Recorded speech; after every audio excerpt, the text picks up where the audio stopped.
Okay, guys, today's topic is organic chemistry of A2, organic chemistry for A2 course. Please, it's a reminder that for paper 4, you need to revise all of your AS organic. AS organic is always combined with A2 questions in paper 4. So P4 के लिए आपको AS की organic भी करनी है. So just a reminder. P4 के लिए वैसे आपने हर चैप्टर ही करना है, इक्विलिब्रिया भी करना है. You need to do Hess law, you need to revise bonding, you need to revise moles. So आपको तकरीबन हर चैप्टर को ही रिवाइज करना है, ठीक है. इसलिए ऑर्गेनिक तो ज़्यादा थॉरोली करनी है, क्योंकि P4 में जो ऑर्गेनिक के 3 सवाल होते हैं, समटाइम 3 और 3 to 4, वो सारे ऑर्गेनिक AS और A2 की मर्ज हुई होती है. तो A2 की क्वेश्चन जो है सेपरेट नहीं होता. हर क्वेश्चन कभी स्टार्ट में और कहीं मिडिल में AS की ऑर्गेनिक को इंडल्ज करते ही होते हैं P4 के लिए भी. तो A2 की ऑर्गेनिक जो है, इसका जो पहला चैप्टर है दैट इज एरीन्स और aromatic compounds. So arenes or aromatic compounds is the first chapter. Arenes or aromatic compounds are hydrocarbons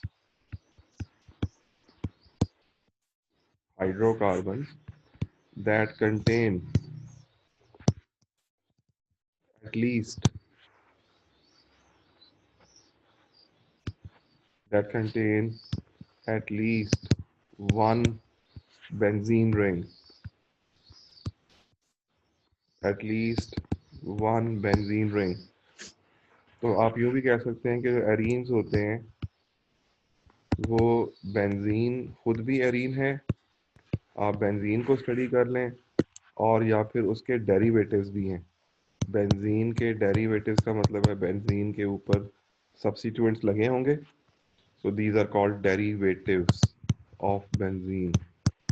ये सारे एरीन फैमिली में आएंगे. तो हमारा ये चैप्टर जो है ये एरीन्स के बारे में है. तो अगर हम एरीन पढ़ना चाह रहे हैं तो हमें बेंजीन को स्टडी करना होगा. So what is the molecular formula of benzene. ये हाइड्रोकार्बन है, तो obviously it is made of 2 elements only, carbon and hydrogen. And the molecular formula of benzene is C6H6. This is its molecular formula.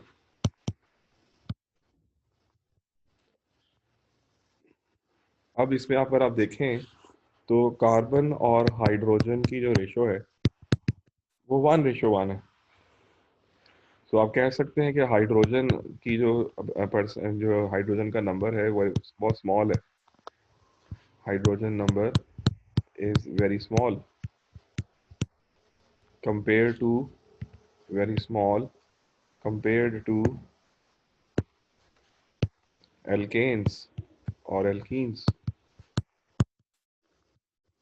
Alkene और alkenes, आपको याद होगा alkene में CnH2n+2 भी होते हैं, और एल्कीन में जो है CnH2n होते हैं. तो अगर एक कंपाउंड के फार्मूला में 6 कार्बन और 6 ही हाइड्रोजन हैं, तो फौरन आपको पता लग जाना चाहिए कि ये एरीन फैमिली से बेंजीन का कंपाउंड है. अगर सपोज करें कि इसमें कोई सब्स्टिट्यूएंट भी लगता है, तो जैसे कि कोई एल्काइल सब्स्टिट्यूएंट लगता है, तो फिर ये C7 हो जाता है. और फिर भी C7 के बाद उसके अंदर जो हाइड्रोजन की तादाद है वो 8 हो जाती है. So again it's quite close to 1:1.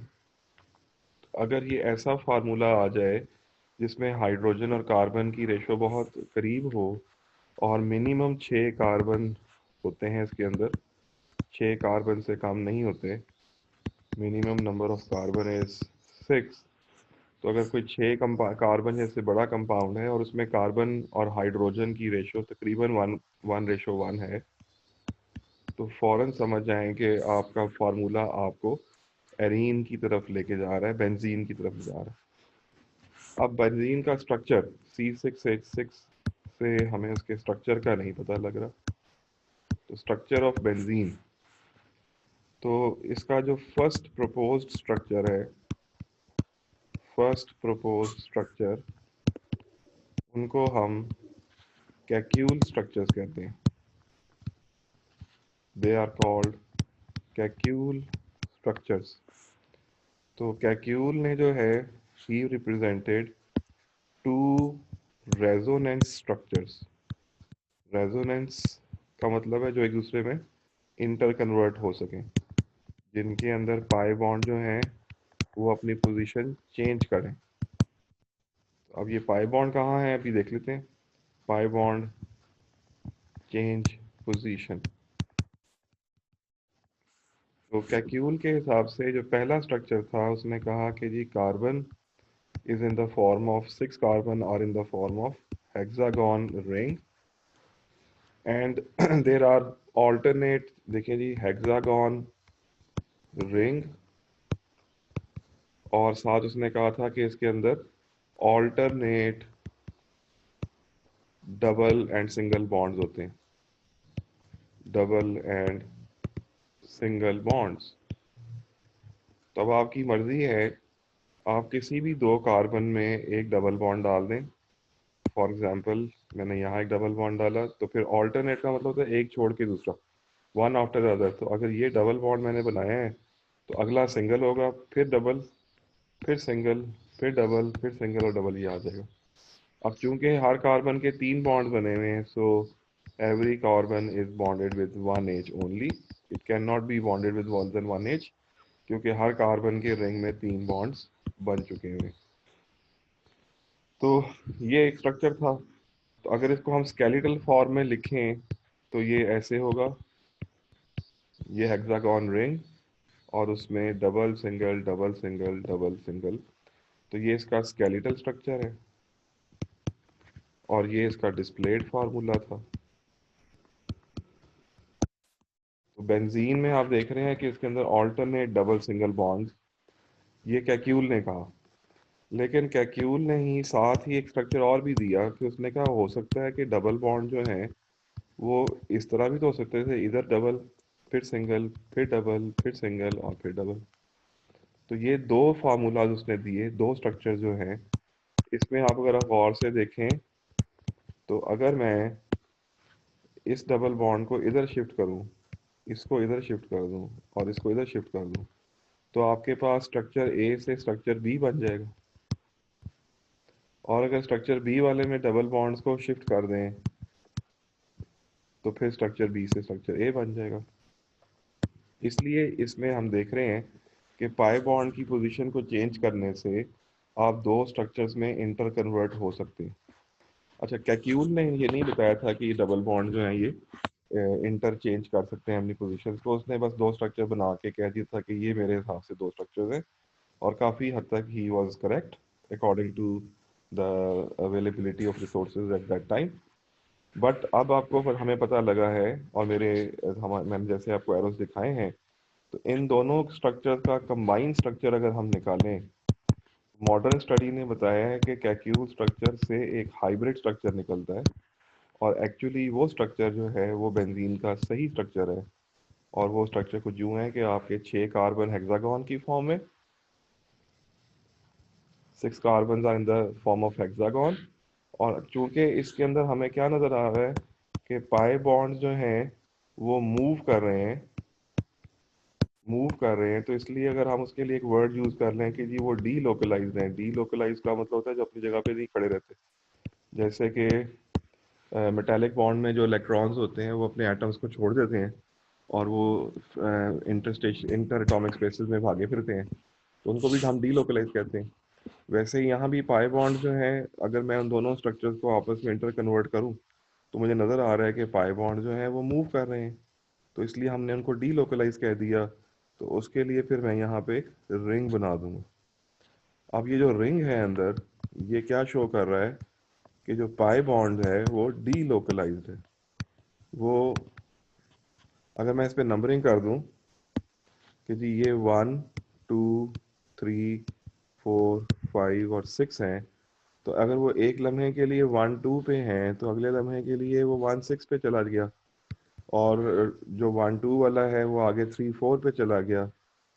ठीक है, तो इस तरह से 1 2 वाला जो है वो 2 3 पे चला गया, 3 4 वाला जो है वो 4 5 पे चला गया, 5 6 वाला जो है वो 6 1 पे चला गया।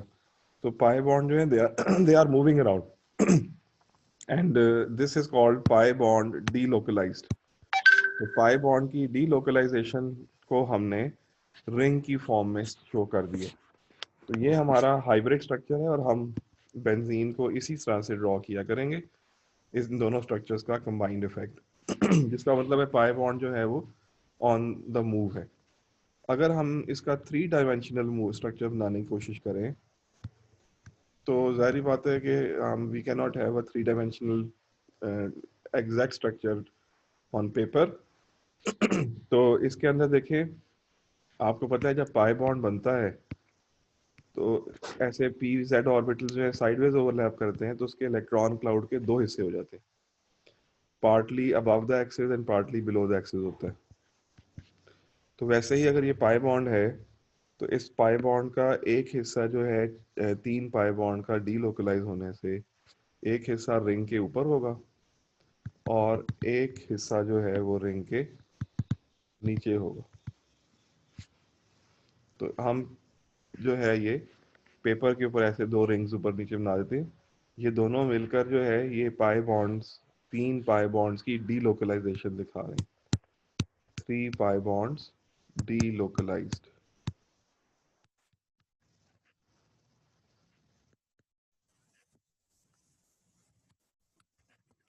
3 पाई बॉन्ड्स डीलोकलाइज्ड। अच्छा, इस स्ट्रक्चर को अगर वो कहें कि जी हाइब्रिडाइजेशन से एक्सप्लेन करें, ये तो सिंपल सा हमने एक्सप्लेनेशन दी हुई है, explain using hybridisation.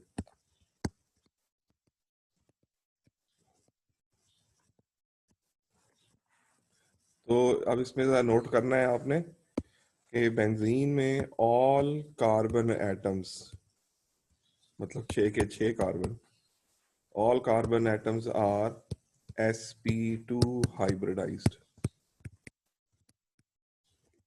All carbon atoms are sp2 hybridized. अब sp2 हाइब्रिडाइज में हमें याद होना चाहिए, एएस में देखें फिर बॉन्डिंग का चैप्टर आ गया, कि कार्बन की एक्साइटेड स्टेट होती है 1s2 2s1 2px1 2py1 and 2pz1। This is the excited state. अब जब वो एक्साइटेड स्टेट में आ जाता है तो फिर वो हाइब्रिडाइज करना होता है। तो sp2 से जाहिर हो रहा है कि s और 2p आपस में हाइब्रिडाइज होंगे, ये आपस में मिक्सअप होंगे, pz नहीं होगा।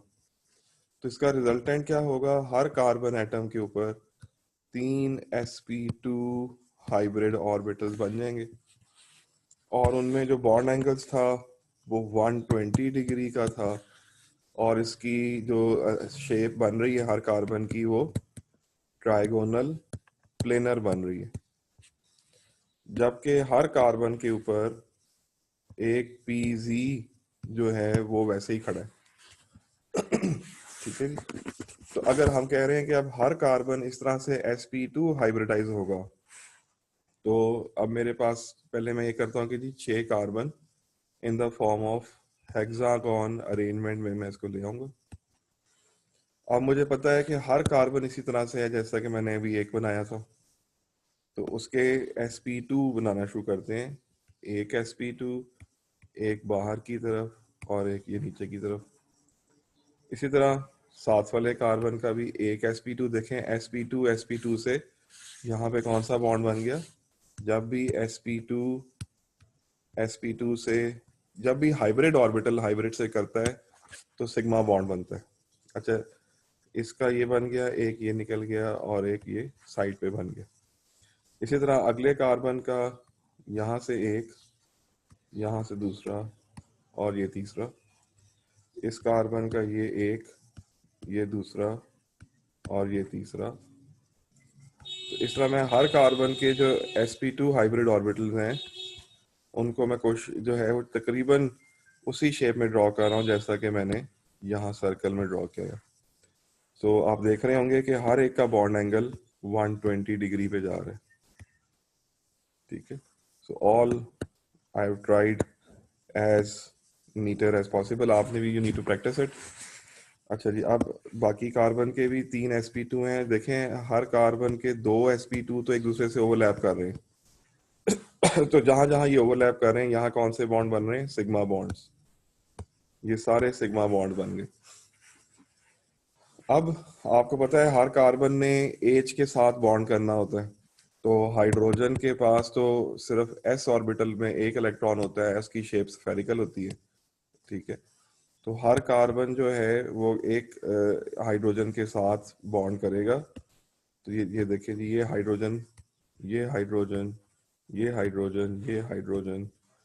सो whenever an sp2 S किसी के साथ भी एस ओवरलैप करे और sp2 हाइब्रिड भी ओवरलैप करे, तो यहाँ भी कौन सा बॉन्ड बन जाएगा? सिग्मा। सो ये सारे सिग्मा बॉन्ड्स हैं, ठीक है।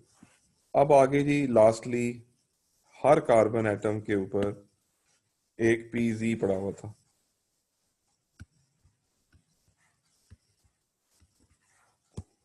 हर कार्बन एटम के ऊपर एक pz जो है वो पड़ा हुआ है। और अभी मैंने पहले भी बताया था कि pz जो होता है, जब एक दूसरे की तरफ अप्रोच करते हैं तो वो साइडवेज ओवरलैप करते हैं। They result in the sideways overlap. तो उनका रिजल्टेंट क्या होता था? यूं ये साइडवेज ओवरलैप करके तो ऊपर और नीचे दो हिस्सों में क्लाउड बनाते थे। तो अगर आप देखें तो किसी भी कार्बन को देखें तो उसके लेफ्ट साइड पर भी कार्बन पे pz है और राइट साइड के ऊपर भी pz है। तो हाइब्रिडाइजेशन कहती है कि there is an equal opportunity, equal ops for each carbon, हर कार्बन एटम के लिए, to form pi bond with adjacent carbon,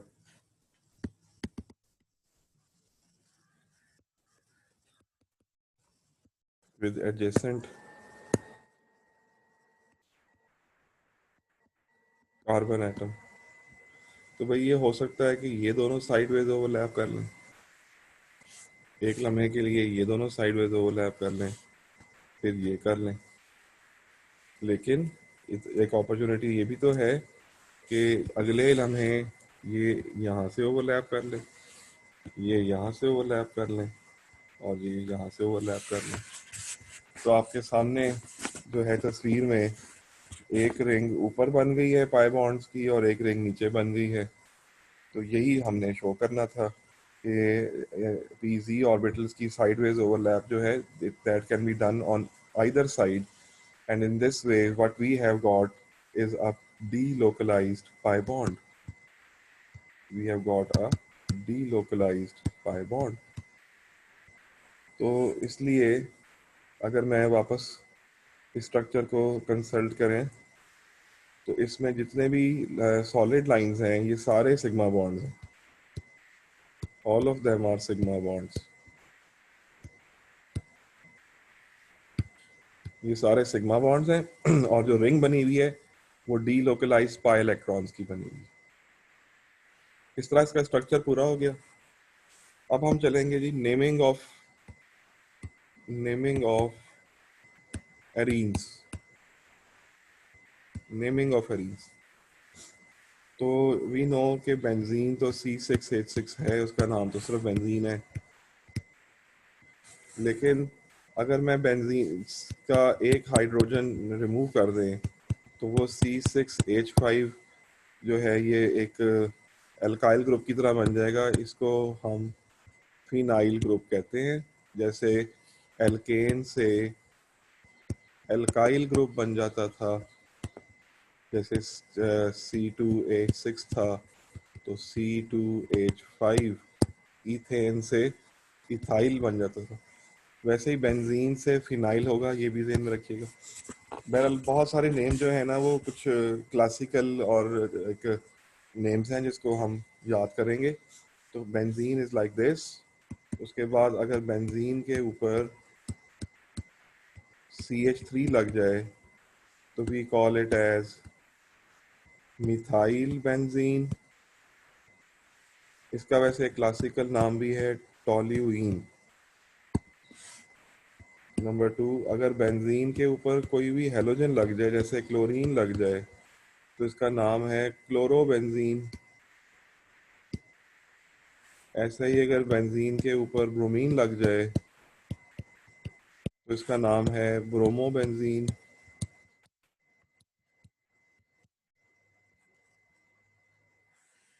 number 3, अगला ले लेते हैं जी। बेंजीन के ऊपर अगर NO2 आके लग जाए, तो NO2 के लिए वर्ड होता है nitro, so we call it as nitrobenzene. अगर बेंजीन के ऊपर OH लग जाए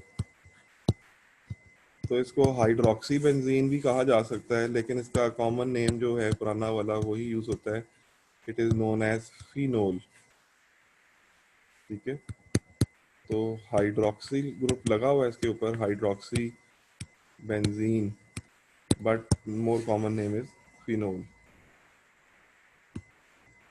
फिर बेंजीन के ऊपर अगर कार्बोक्सिलिक एसिड ग्रुप लग जाए, COOH, तो इसको हम कहते हैं बेंजोइक एसिड। और अगर बेंजीन के ऊपर एल्डिहाइडिक ग्रुप लग जाए, CHO, तो इसका नाम है बेंजल डिहाइड।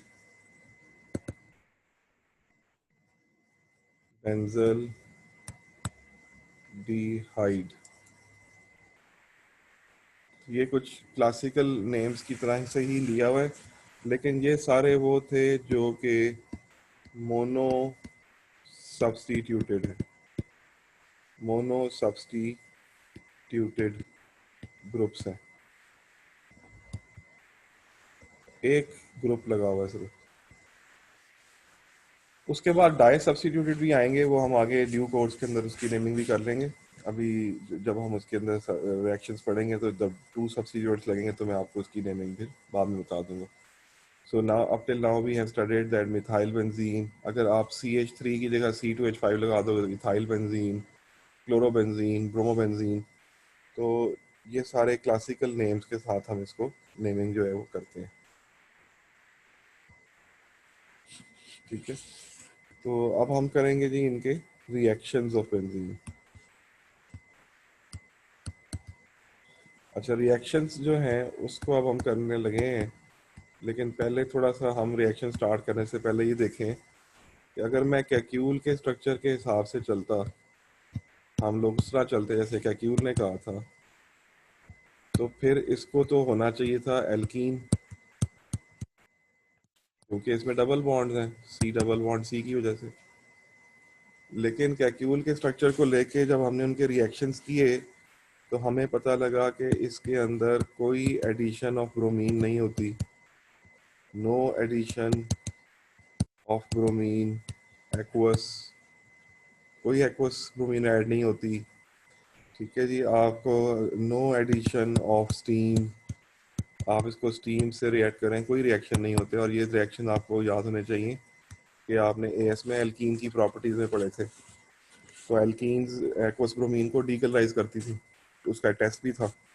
बट बेंजीन को जब मैंने एक्वस ब्रोमीन से रिएक्ट करवाया कुछ भी नहीं हुआ। तो इसका मतलब है कि कैक्यूल के स्ट्रक्चर में यहाँ पर कुछ गलती थी, और कैक्यूल के स्ट्रक्चर जो था वो पूरी तरह डिस्क्राइब नहीं हुआ हुआ था। तो फिर जब हमने इनकी बॉन्ड लेंथ्स को पढ़ा, तो अगर मैं कैक्यूल पे रहूं तो 3 सिंगल बॉन्ड थे और 3 डबल बॉन्ड थे। सॉरी, सिंगल बॉन्ड की जो बॉन्ड लेंथ है वो 0.154 नैनोमीटर है, और डबल बॉन्ड की जो है वो 0.138 नैनोमीटर है। तो फिर 3 बॉन्ड जो हैं वो ऐसे होने चाहिए थे, और 3 बॉन्ड जो है वैसे होने चाहिए थे। लेकिन हमारी जो एक्सरे स्टडी है, बस आपको नाम ही होना चाहिए होगा, जब एक्सरे स्टडी हुई तो हमें पता लगा कि all 6 carbon to carbon bond जो हैं वो सेम लेंथ के थे, और उनकी जो लेंथ है कार्बन टू कार्बन की वो डबल बॉन्ड से लॉन्गर है 0.14 0.144 नैनोमीटर। तो डबल बॉन्ड से लॉन्गर है लेकिन सिंगल बॉन्ड से शॉर्टर है, और सारों की लेंथ एक जैसी थी।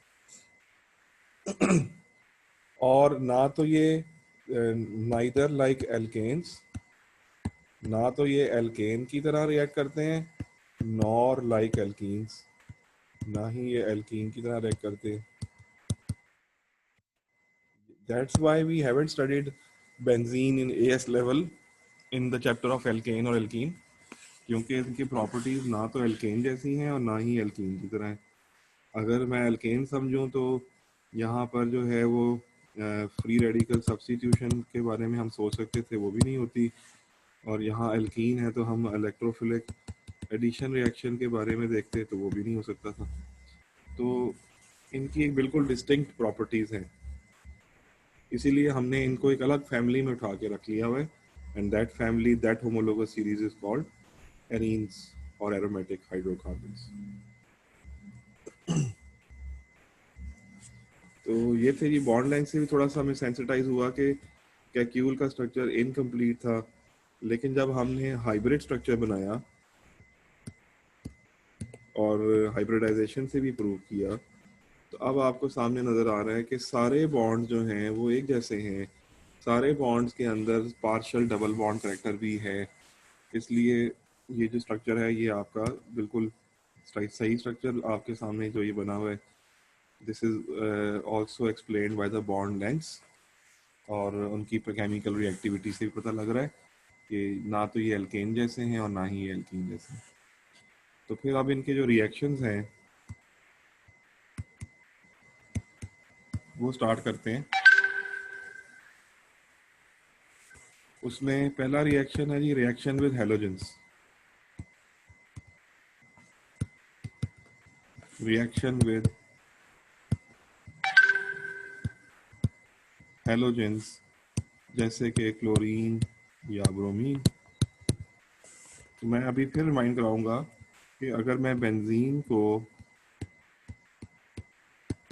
एक्वस ब्रोमीन या एक्वस क्लोरीन के साथ रिएक्ट करूं, कोई रिएक्शन नहीं होगा। हाँ, अगर मैं क्लोरीन या ब्रोमीन को रिएक्ट करूं बेंजीन के साथ प्योर ब्रोमीन, एक तो ये कि मैं इसको प्योर फॉर्म में यूज़ करूं, दूसरा I need to have a catalyst FeBr3, फिर रिएक्शन होगा और बेंजीन के ऊपर ब्रोमीन लग जाएगा और साथ HBr निकल जाएगा। इसमें होगा ये कि आपको पता है हर कार्बन के साथ एक हाइड्रोजन होता है, तो ये CH बॉन्ड टूटेगा, एक Br जो है वो यहाँ आके लग जाएगा और जो दूसरा Br है इसमें से वो H के साथ मिलके HBr बना देगा। But this catalyst is very important which will help bromine to be substituted. ये जो रिएक्शन हुआ है ये क्या हुआ है, सब्स्टिट्यूट हुआ है, सब्स्टिट्यूटेड हुई है जी, सब्स्टिट्यूशन हुई है ऑन बेंजीन, H गया है और Br आ गया। लेकिन